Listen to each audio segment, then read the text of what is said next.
Hello friends, welcome back to our channel. আজকে আমি তোমাদের বানিয়ে দেখাবো চিজি ভেজ পাকোড়া। তো পাকোড়াটা বানানো খুবই সহজ।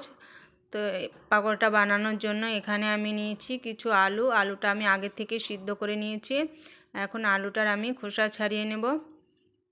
তো এক এক করে সব আলুর আমি খোসা ছাড়িয়ে নেব। বন্ধুরা, এই পাকোড়াটা বাচ্চাদের খুবই পছন্দর। আপনারা বাড়িতে একবার বানিয়ে দেখবেন, খুবই টেস্টি হয় খেতে। তো দেখো, আমার আলুগুলোর খোসা ছাড়ানো হয়ে গেছে। এখন হাত দিয়ে আলুটা আমি একটু ম্যাশ করে নেব। তো এক এক করে আমি সব আলু ম্যাশ করে নিচ্ছি।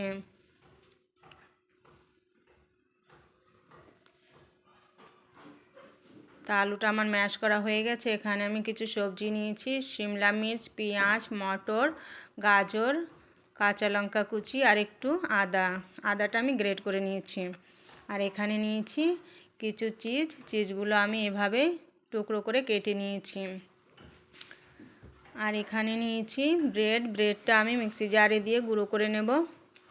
বন্ধুরা, আপনারা তো পাকোড়ি অনেক ধরনের বানিয়ে খেয়ে দেখেছেন, একবার এভাবে চিজি পাকোড়া বানিয়ে খেয়ে দেখবেন, সকলে খুবই পছন্দ করবে। তো আমার ব্রেডটা গুঁড়ো করা হয়ে গেছে। এখন গ্যাস অন করে আমি পুরটা বানিয়ে নেব। কড়াইতে দিয়ে দিলাম তেলটা গরম হয়ে গেলে আমি ফোড়নে দিলাম পাঁচফোড়নটা ভালোভাবে ফুটে গেলে আমি কেটে রাখা কুচি পেঁয়াজ দিয়ে দেব, আর দিয়ে দেব কেটে রাখা কাঁচা লঙ্কা। পেঁয়াজ আর কাঁচা লঙ্কাটা আমি ভালোভাবে ভেজে নেব। এখন দিয়ে দিচ্ছি একটু গ্রেট করে রাখা রসুনটা দিয়ে একটু নাড়িয়ে চাড়িয়ে আমি সবজিগুলো দিয়ে দেব। দিয়ে দিলাম গাজর আর মটর আর গাজরটা আমি একটু ভালো করে ভেজে নেব। তো মটর আর গাজরটা সেদ্ধ হওয়ার জন্য একটা ঢাকনা দিয়ে আমি কিছুক্ষণ ঢেকে রেখেছিলাম। এখন কিছুক্ষণ পরে ঢাকনাটা খুলে একটু নাড়িয়ে চাড়িয়ে এর মধ্যে দিয়ে দেব কেটে রাখা শিমলা মির্চটা দিয়ে ভালোভাবে মিশিয়ে আমি এর মধ্যে কিছু গুঁড়ো মশলা দিয়ে দেব। তো দিয়ে দিচ্ছি গ্রেট করে রাখা আদা, দিয়ে দিলাম জিরে গুঁড়ো, ধনে গুঁড়ো, গরম মশলা গুঁড়ো আর লঙ্কা গুঁড়ো আর সামান্য হলুদ গুঁড়ো আর স্বাদ মতো লবণ। একটু সামান্য জল দিয়ে আমি মশলাটা ভালোভাবে কষিয়ে নেব। তো যতটা ভালো মশলাটা কষানো হবে ততই পুরটা টেস্টি হবে খেতে। তো দেখো, আমার মশলাটা কষানো হয়ে গেছে, গাজর মটরটা ভালোভাবে সেদ্ধ হয়ে গেছে। এখন ভেঙে রাখা আলুগুলো আমি দিয়ে দেব। আলুটা দিয়ে ভালোভাবে একটা খুন্তির সাহায্যে সব কিছু ভালোভাবে মিক্স করে নেব। আর যে বড় আলুর টুকরোগুলো রয়েছে একটু খুন্তির সাহায্যে একটু ছোট ছোট করে দেব। এই অবস্থায় গ্যাসের ফ্লেমটা লোতে রেখে আমি পুরটা বানিয়ে নেব। তো এভাবে নাড়িয়ে চাড়িয়ে আমি পুরটা বানিয়ে নিচ্ছি। তো দেখো, পুরটা আমার বানানো হয়ে গেছে। এখন একটা প্লেটে নামিয়ে নেব, নামিয়ে একটু ঠান্ডা করে নেব। তো দেখো, পুরটা ঠান্ডা হয়ে গেছে। এখন এখান থেকে কিছু পুর নিয়ে হাতের সাহায্যে আমি পাকোড়ার শেপটা বানিয়ে নেব।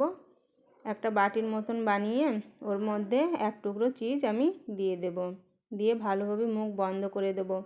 আর এটাকে আমি একটা গোল করে নিয়ে একটু লম্বাটে পাকোড়া শেপ দিয়ে দেব। তো দেখো, আমি এরকম পাকোড়ার শেপ বানিয়ে নিয়েছি। আবারও আমি একটা বানিয়ে দেখাচ্ছি। তো এভাবে বাটির মতন করে নিয়ে এক টুকরো চিজ দিয়ে আমি ভালোভাবে চিজটা ঢেকে দেবো, আলুর পুরটা দিয়ে একটু লম্বাটে শেপ দিয়ে দেব। আপনারা চাইলে এই পাকোড়াটা চায়ের সঙ্গেও খেতে পারো, কিংবা কোনো টক ঝাল মিষ্টি চাটনির সঙ্গে খেতে পারো। বাচ্চারা তো খুবই পছন্দ করে এই ধরনের চিজি পাকোড়া। তো এক এক করে আমি সব পাকোড়াগুলো বানিয়ে নিয়েছি।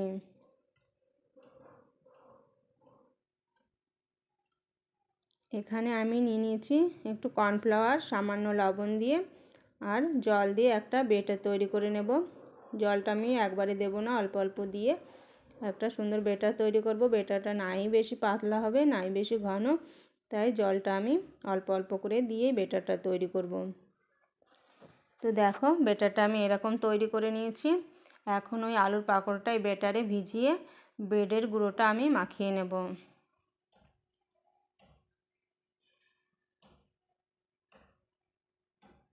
তো দেখো এইভাবে আমি ব্রেডের গুঁড়োটা মাখিয়ে নিয়েছি। আবারও একটা করে দেখাচ্ছি তোমাদের সুবিধার জন্য। এভাবেই ব্যাটারে মাখিয়ে আবার আমি ব্রেডের গুঁড়োটা লাগিয়ে নেব। বন্ধুরা, ভিডিওটা ভালো লাগলে একটা লাইক শেয়ার কমেন্ট করো। চ্যানেলে নতুন হলে প্লিজ চ্যানেলটিকে সাবস্ক্রাইব করে দিও। তো এভাবে এক এক করে আমি সব ব্রেডের পাকোড়াগুলো কমপ্লিট করে নিলাম। এখন ব্রেডগুলো ফ্রাই করার জন্য আমি গ্যাসে আগের থেকেই তেল বসিয়ে দিয়েছিলাম। তেলটা হালকা গরম হয়েছে। তো এক এক করে আমি ব্রেডের পাকোড়াগুলো তেলের মধ্যে ফ্রাই করে নেব। গ্যাসের ফ্লেম লোতেই রেখে আমি পাকোড়াগুলো ফ্রাই করব। তো বন্ধুরা, আপনারা অবশ্যই একবার হলে এই পাকোড়াটা ট্রাই করে দেখো, খুবই টেস্টি হয়। তো পাকোড়াগুলো আমার এক সাইড ফ্রাই হয়ে গেছে, আমি এখন উল্টে অপর সাইডটা ফ্রাই করে নেব।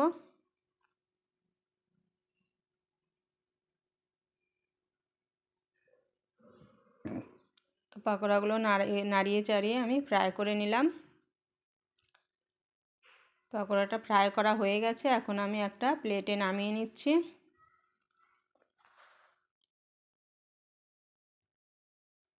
তো বন্ধুরা, পাকোড়ার রেসিপিটা কেমন হয়েছে কমেন্টে অবশ্যই জানিও। ভেতরে দেখো চিজটাও খুব সুন্দর দেখাচ্ছে। তো আজকের মতন এখানেই শেষ করছি, দেখা হবে নতুন কোনো রেসিপির সঙ্গে।